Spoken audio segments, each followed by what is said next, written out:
Halo teman-teman semuanya. Sekarang tanggal 12 Agustus jam 10.34 pagi di New York hari Senin.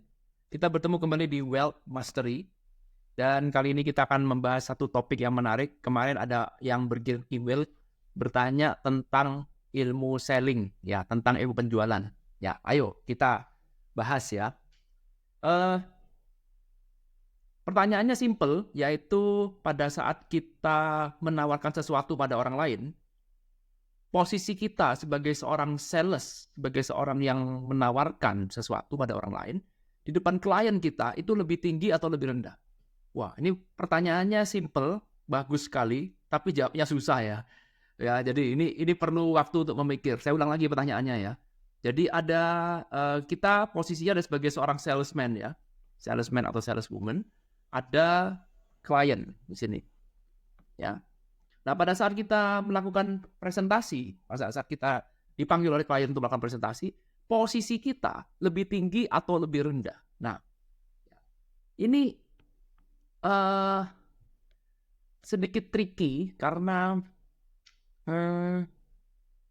parameternya apa dulu nih yang dipakai lebih tinggi lebih rendah. Oke, paling gampang seperti ini ya kalau kita ngomong. Jadi kita kalau ngomong lebih tinggi apa lebih rendah, maka kita harus punya namanya alat ukur. Tolak ukurnya apa? Kita sebut sebagai benchmark, ini kan. Ya, benchmarknya apa? Ya, kalau misalkan kita ngomong benchmarknya dari segi uang, oh ya tentu saja klien kita harus punya uang lebih banyak daripada kita loh. Ya kan, kalau enggak ya terus ya mau beli produk kita siapa? Ya kan aneh gitu ya. Nah, jadi oke, gini deh. Sekarang kalau kita gunakan benchmark uang, maka kita boleh katakan bahwa yang namanya sales posisinya lebih rendah daripada klien. Oke, jangan protes dulu karena ada penjelasannya. Jadi yang namanya sales ini posisinya lebih rendah. Ya, saya nggak salah. Sales lebih rendah. Awalnya ya, yes, lebih rendah dari klien. Nggak apa-apa. Oke. Jadi awalnya kita itu ya sedikit membungkuk sedikit lah, ya, lebih rendah. Nah, posisi ini kan ada gap ya. Jadi kalau kita lihat di sini, ini sekarang klien dengan sales, ya. Posisinya kita buat lebih rendah, nggak apa-apa. Ini berarti lebih tinggi, ini lebih rendah. Nah, perhatikan di sini ada dua jarak di sini, berarti ada namanya gap, ada selisih gap, oke, antara klien dengan sales. Ini nggak apa-apa, wajar. Nah, tugas seorang sales adalah menutup gap. Saya ulang lagi ya. Tugas dari seorang sales adalah menutup gap antara dirinya dengan klien. Ya, di awal, yes betul. Di awal posisi sales lebih rendah. Ini tinggi. Ya, karena itulah seorang sales kita di awal kita sopan, ya kita seolah-olah seperti ya gimana ya, hormat lah ya, respect pada klien kita. Jangan kamu merasa sales sebagai merasa lebih tinggi daripada klien kamu. Wah, itu gawat ya. Jangan. Ya, ada sedikit merendah-rendahnya sedikit. Nah, tetapi jangan rendah terus. Karena sebagai seorang sales, kamu harus menutup gap-nya ini. Gap-nya ini yang harus kita tutup. Oke, gap-nya harus kita tutup. Bagaimana Pak cara menutup gap-nya? Nah, cara menutup gap adalah kamu harus membawa solusi. Jadi apa produk yang mau kamu jual, apa mau produk yang mau kamu tawarkan, produk itu isinya adalah solusi. Solusi bagi apa? Bagi problem yang dimiliki oleh klien kita.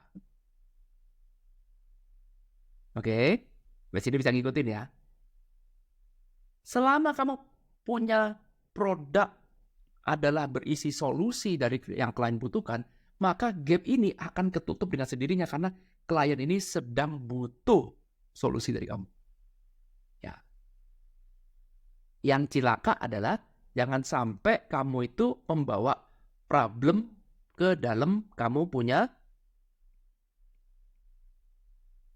sales presentation. Ya, Pak, tolong Pak, saya datang ke sini, saya punya problem, tolong beli produk saya. Untuk menyelesaikan solusinya adalah beli produk saya. Paham maksudnya? Jadi jangan sampai sales itu menjual sesuatu lalu berharap belas kasihan untuk menyelesaikan problem. Jadi sales datang membawa solusi bagi problemnya klien. Bukan membawa problem, minta solusi, yaitu solusinya, Pak, tolong Pak dibeli Pak. Ya, tolong Pak, belas kasihan Pak Pop. Tolong Pak, beli produk saya Pak. Karena anak saya nggak sekolah Pak. Pak, ini anak saya belum bayar uang sekolah Pak. Ini istri saya lagi butuh uang untuk belanja di supermarket. Tolong Pak, beli Pak. Tolong ya Pak, beli Pak. Ya, ini kita melihat namanya seorang sales. Jangan sampai kamu jualan problem.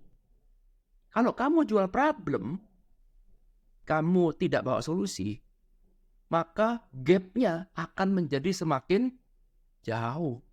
Kalau gap-nya semakin jauh, maka kamu akan segera diusir atau produk kamu akan disuruh pergi. Nah, itulah perbedaan antara pengemis dengan sales. Kalau sales tidak ngemis-ngemis. Ya, kalau pengemis, dia itu membawa problem, Pak. Tolong Pak, saya nggak makan, Pak. Tolong Pak, saya dikasih uang, Pak, supaya saya bisa makan. Nah, kamu punya problem. Solusinya, belilah produk saya. Kasih saya uang. Itu.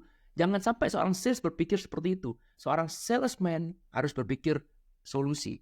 Apa yang bisa saya kasih kepada klien saya? Dan kita berbicara tentang solusi, bukan berbicara tentang problem kita. Yang kita presentasikan adalah solusi, bukan problem kita. Jadi kalau kamu sebagai seorang salesman, jangan curhat di depan klien. Jangan. Ya, klien boleh curhat, boleh. Karena klien posisinya lebih tinggi. Tetapi perhatikan sekali lagi. Gap ini akan ditutup dengan kalau kamu membawa produk berisi solusi. Ditambah lagi, bukan cuma solusi. Kamu juga yakin bahwa solusi yang kamu tawarkan ini bisa menyelesaikan problemnya klien. Ya, harus yakin 100%. Kalau kamu tidak yakin, lebih baik tidak usah jual. Simpel kan ya? Jadi kamu harus yakin betul bahwa apa yang saya tawarkan ini bisa berguna bagi klien saya. Ya. Nah, kalau ini semua terpenuhi, maka semuanya akan baik-baik saja. Ya, semuanya akan tertutup. Maka gap ini akan tertutup. Kamu akan menjadi setara dengan klien karena sekarang kamu dibutuhkan oleh klien. Ya, karena itu kita perlu latihan, benar kan ya? Kamu jangan sampai datang ke tempat klien tanpa pernah latihan sebelumnya. Role play, latihan dulu. Bagaimana cara meyakinkan klien? Jangan sampai datang bingung, waduh grogi, ya grogi gak ada obatnya. Kalau kamu presentasi grogi, obatnya cuma satu, latihan lebih sering, tambah jam terbang. Gak ada obatnya. Mau pakai cara apapun gak ada obatnya. Ya, caranya cuma, ya kamu harus latihan. Yakin dulu dan buat presentasi dulu, latihan dulu, jaga penampilan misalkan, caramu berbicara, caramu menyampaikan sesuatu pelan-pelan, ya jangan buru-buru. Kemampuan kamu untuk mendengarkan, kemampuan kamu untuk berbicara, itu semua dilatih. Gak ada orang satu kali, satu malam pinter. Gak ada. Ya tapi poin utamanya, garis besarnya adalah seperti ini. Kamu harus membawa sebuah solusi. Contoh sekarang. Klien saya, contoh ya, sekarang sedang mencret misalkan. Ya boleh ya. Mencret ini. Wah dia mencret. Tidak selesai. Ya lalu kemudian saya sebagai seorang salesman, saya punya obat mencret. Ya. Maka ketika saya sekarang datang, dia butuh apa? Butuh obat kan? Yang dibutuhkan obat. Saya tawarkan obat, persis sesuai dengan kebutuhan dia.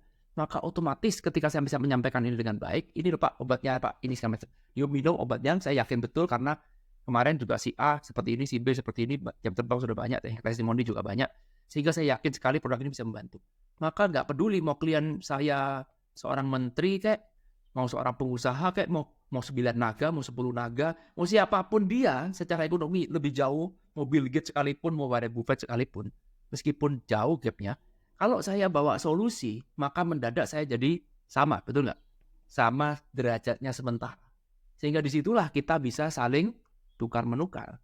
Oke, kamu membeli produk saya bukan karena kasihan dengan saya, tapi karena memang saya butuhkan solusi dari kamu. Nah, saya menerima uang kamu karena saya sudah menjual solusi bisa memudahkan hidup kamu.